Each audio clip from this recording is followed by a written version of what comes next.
Hello friends, आज हम आपको घोस्ट शिप 2002 की मूवी की एक्सप्लेन कर रहे हैं। जो इस तरह से है, फिल्म शुरू होती है 1962 में एक बड़े जहाज से, जहां एक अजीबोगरीब घटना घटी। जहाज पर पार्टी का आनंद लेते समय सभी अचानक हमें एक हाथ दिखाई देता है जो जहाज के सिस्टम को डिस्टर्ब करता है, जिससे एक तार निकलकर सभी के शरीर को दो भागों में काट देता है। लेकिन एक लड़की कैटी अपने छोटे कद की वजह से बच गई। वो इस भयानक दृश्य को देखकर चिल्लाती है। वर्तमान में एक निस्तारण दल एक जहाज को बचाता है और किनारे पर लाता है। इसके बाद वो एक क्लब में अपनी जीत का जश्न मना रहे थे। वहाँ वो एक सर्विस पायलट जैक फेरमैन से मिलते हैं। जैक ने उन्हें एक जहाज एंटोनिया ग्राजा के बारे में बताया जो कई साल पहले गायब हो गया था। ये जहाज सोने से लदा हुआ था और अफवाहों के अनुसार ये बेरिंग सागर में है। बचाव दल जहाज को बचाने के लिए जैक के साथ फैसला करता है और जाता है। वो गंतव्य पर पहुंचते हैं लेकिन कोई जहाज नहीं मिलता। अचानक उनकी नाव एक विशालकाय जहाज से जा टकराती है। सौभाग्य से कोई घायल नहीं हुआ। जैक और ग्रीर को छोड़कर सभी जहाज की ओर आगे बढ़ते हैं। अजीब चीजें होती हैं जब वो जहाज के अंदर जाते हैं। एक ध्वनि का अनुसरण करने के बाद वो एक घड़ी तक पहुंचते हैं जिसका पेंडुलम शोर कर रहा था। जब मुंदर इसे छूता है तो घड़ी आवाज करती है और वो सब डर जाते हैं। और वहाँ एक स्क्रैबल अपने आप सेट हो गया जिस पर स्वागत लिखा हुआ था। ये बहुत ही अजीब और संदिग्ध था। अचानक फर्श टूट जाता है और जब मुंडेर गिर रहा होता है तो मॉरिन उसे पकड़ लेता है। उसे ऊपर खींचते समय मॉरिन केटी को यहाँ देखती है और अचानक वो गायब हो जाती है। फिर वो सब उसे ऊपर खींचते हैं। मॉरिन के लिए ये सब बहुत शॉकिंग था। फिर डॉज को यहाँ एक डिजिटल घड़ी दिखाई देती है लेकिन आश्चर्यजनक रूप से 1962 में कोई डिजिटल घड़ियां नहीं थी। मर्फी ने निष्कर्ष निकाला कि कोई उनसे पहले उस जहाज को जीत सकता है। वो उस जहाज का मैनुअल लेकर वापस अपने जहाज पर चले जाते हैं। रात में जैक मॉरिन के पास जाता है। मॉरिन बताती है कि उन्होंने शिप पर एक छोटी बच्ची को देखा। जैक विश्वास नहीं करता और उसे आराम करने के लिए कहता है। अगली सुबह उन्हें पता चला कि जहाज में छेद है इसलिए डूब रहा है। हर कोई इस छेद को 3 दिनों में ठीक करने का फैसला करता है ताकि वो अपने साथ जहाज ले जा सकें। इसके बाद वो काम शुरू करते हैं। मॉरिन तैराकी क्षेत्र में जाती है। वहाँ बुलेट के छेद देखकर वो परेशान हो जाती है। ऊपर जाते समय वो फिर कैटी को देखती है और नीचे गिर जाती है। उसने अपना सिर फर्श पर मारा और खून बहने लगा। जब वो उठती है तो उसका खून सोख लेता है। जैक वहाँ आया और उसे अपने साथ ले गया। जब वो जाते हैं तो स्विमिंग पूल खून से भरने लगता है और अंदर कितनी लाशें पड़ी थी।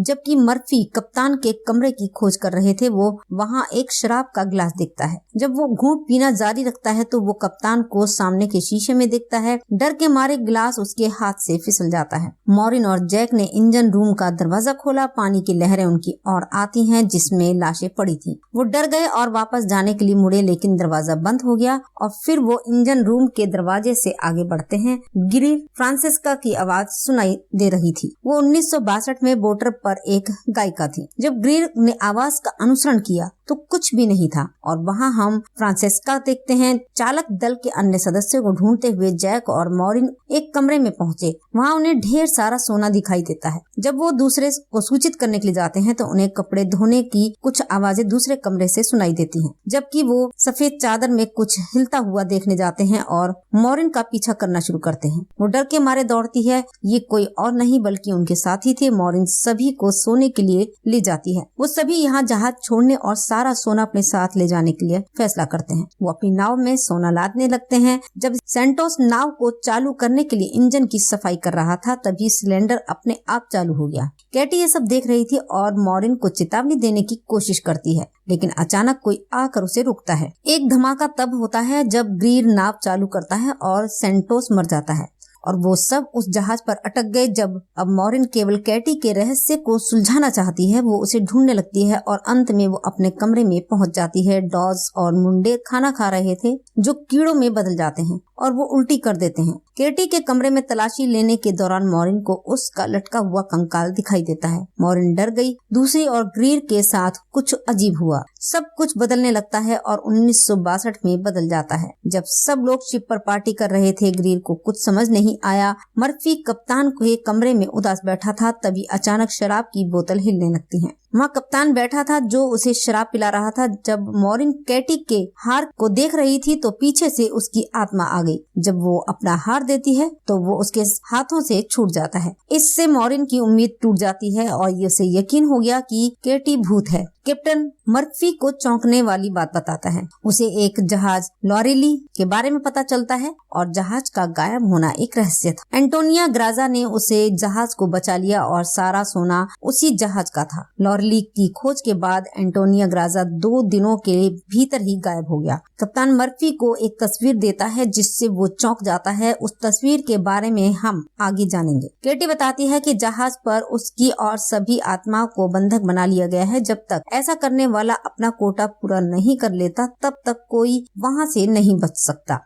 इससे पहले कि केटी कुछ और बातें बताती, दीवारों पर कुछ दिखने लगता है। डर के मारे केटी मॉरिन से जल्दी से जल्द जहाज छोड़ने के लिए कहता है। इस बीच वो केटी गायब हो जाती है और वहाँ केवल उसकी चीख होती है। मर्फी अब सब कुछ जानता है और वह मॉरिन को खोज रहा है ताकि वो जहाज को जल्द से जल्द छोड़ सके, लेकिन फिर वो संतों के जले हुए शरीर को देखता है जो उसे परेशान करने लगते हैं। दूसरी तरफ हम फ्रांसेस्का को ग्रीर को बहकाते हुए देखते हैं और वो उसे उसका पीछा करने के लिए मजबूर करती है। उसे नियंत्रित करने के बाद वो उसे ऊपर से फेंक देती है और उसे मार देती है। मॉरिन उसे ढूंढते हुए मर्फी के पास आती है। मर्फी मॉरिन में सेंटोस का चेहरा दिखता है और ये सोचकर कि वो सेंटोस है वो उस पर हमला करता है। मर्फी मॉरिन को मारने की कोशिश करता है लेकिन मॉरिन ने उस पर चाकू से वार कर दिया। जब मर्फी उस पर हमला कर रही थी तो जैक आया और उसे मारा और मॉरिन को बचाता है। और लॉक मर्फी एक मछली घर है क्योंकि वो उन्हें फिर से नुकसान पहुंचा सकता है। चीजें बहुत संदिग्ध हो जाती हैं और वो बस नाव को छोड़ना चाहते हैं। वो सभी जहाज को ठीक करने लगते हैं। वो जहाज की मरम्मत करते हैं और मॉरिन ग्रीर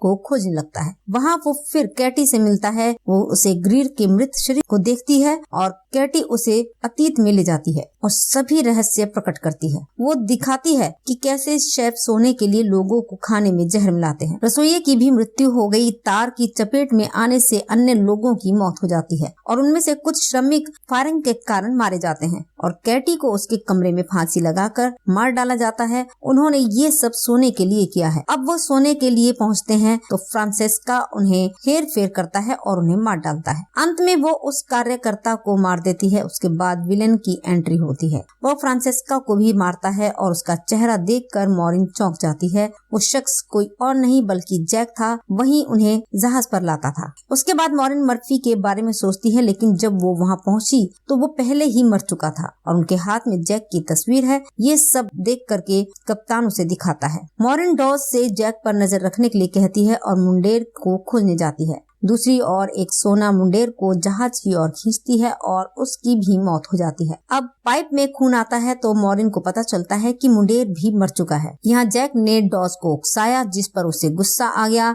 और तमंचे से उसे गोली मार दी और वह जैक को मरा हुआ समझकर वहाँ से चला जाता है। मॉरिन ने जहाज पर एक बम फिट किया होता है और उसे विस्फोट करने से वो रोकता है और वो उसे चकमा दे देता है लेकिन मॉरिन नहीं सुनती। उसके बाद डॉस चेहरा बदलता है और हम देखते हैं कि वो जैक था। जैक उसे कहता है कि वो उसकी तरह एक उबारने वाला है और तुम नाव में आत्माओं को इकट्ठा करो और उन्होंने इस नौकरी को लाइफ टाइम के लिए चुना है और अगर नाव नष्ट हो जाए तो उसका प्रबंधन उससे निराश हो जाएगा। इसलिए वो उसे नाव को नष्ट करने से रोक रहा था। जब उसने सुनने से इनकार कर दिया तो जैक ने उस पर हमला कर दिया। मॉरिन ने जैक के पैर में तीर डाला और फिर उसने बम के बटन को और तीर चलाया और जहाज से कूद गई। विस्फोट के कारण नाव नष्ट हो गई। कैटी आए और मॉरिन को रास्ता निकालने में मदद करे। अब सभी आत्माएं मुक्त हैं और अपने अगले जीवन के लिए वापस जा रहे हैं। मॉरिन तैरती रहती है और एक बचाव दल उसे बचाता है। अब उसे एक जहाज पर शिफ्ट किया जा रहा था तो उसने जैक को जिंदा देखा और वो सोना दूसरे जहाज में ले जा रहा था। ये देखने के बाद मॉरिन डर के मारे चिल्ला उठती है और इसी के साथ मूवी समाप्त होती है। हम फिर मिलेंगे आपसे अगले वीडियो में। तब तक के लिए नमस्कार, धन्यवाद।